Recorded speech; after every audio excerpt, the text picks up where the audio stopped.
The IMF tranche was coming to them despite their bad behavior.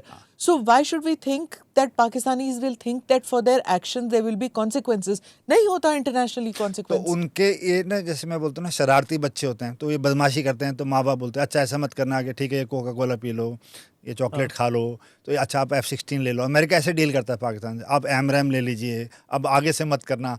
तो वो उनका लाडला बच्चा है 79 से, जब से USSR के अगेंस्ट CIA ने ये मुजाहिदीन खड़े किए थे। 79 चला गया है, करीब 45 साल बीत गए हैं। मजाल है कोई गवर्नमेंट आ जाए, कोई कुछ आ जाए, जितना मर्जी कुछ हो जाए।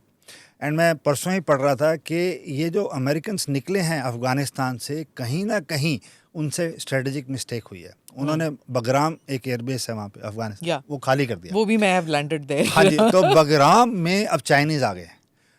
Bagram is a huge, about 75-80 square kilometre, 12,000 foot का रनवे है। पूरा अमेरिका ने बनाया है। हाँ, पूरा बनाया। अब उस पे चीनी आके बैठ गए। एंड चीनी nuclear reactor, nuclear facility is just 1 hour flying time from there in China.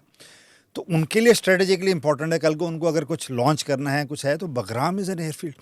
So I don't know how इनकी टैक्टिस रही है, but I've heard that the Americans have realized that vacating it was wrong and they've started coming back in little trickles. हाँ जी, to come कोशिश to reclaim. करेंगे। अभी आप देखिए, कल 13 तारीख है, Donald Trump is going to 3 countries.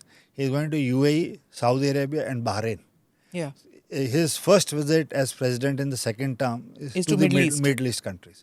So it indicates के उसको, उसके अपनी फ्लीट डिप्लॉयड है ईरान के पास, उसकी अपनी रिक्वायरमेंट है एनर्जी की, उसकी अपनी रिक्वायरमेंट है इस एरिया को और उस पूरी सिचुएशन में पाकिस्तान उसके लिए बहुत बड़ा अलाई है। वो जितना मर्जी कह लें कि हमारे को इनसे कोई लेना देना नहीं है, बट एक्चुअली उनको लेना देना है। सर, ये the thing is that somehow India had managed over the past couple of years कि ये हाइफनेशन बंद कर देते हैं, लेकिन ये उनकी तरफ से ड्रोन आना, हमारी तरफ से एयरक्राफ्ट जाना, और फिर this nuclear bogey, you know, कि हमारे पास बम है as they keep saying, and then Donald Trump also said millions will die, और फिर वो source based information in western media that a disastrous situation, an alarming situation had arisen, ये सब बातें चल रही थी. So and then, you know, around the world the media started writing that airstrikes that India has conducted on a nuclear powered nation.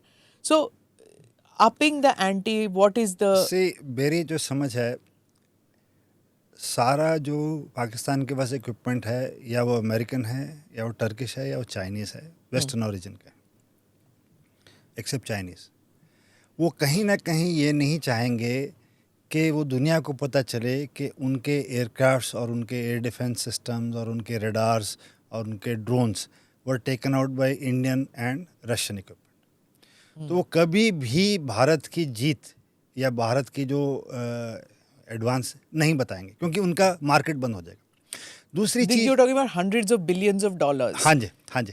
तो ये हमेशा याद रखना कि जो नरेटिव आएगा, इट विल ऑलवेज बी, गोरों की तरफ से will be anti India. Because of, you know, inherited, they can't see India rising, they can't see India becoming the 4th largest economy, on way to becoming the 3rd largest economy, aiming to be a global leader by 2047. They cannot see. तो ये जो हमारी growth की जो journey है, उसमें कहीं ना कहीं एंड कल प्रधानमंत्री ने बोला कि पीस का रास्ता जंग से होकर गुजरता है, कॉन्फ्लिक्ट से होकर गुजरता है. तो we are going through that phase now. जब if we have to grow and be a peaceful nation, these things will come in route. एंड अगर आप नोट करें, इस वक्त इजराइल और रशिया, जो कि भारत के बहुत बड़े मिलिट्री पार्टनर्स हैं, अपनी जंग में खुद उलझे हुए हैं, दोनों देश. अब मेरे हिसाब से ये जो टाइमिंग है पहलगाम का, it has got something to do with the trade war that is going on. Because large number of factories were to move out of China because of, you know, sanctions and other things. Large number of European and American firms are wanting to come into India.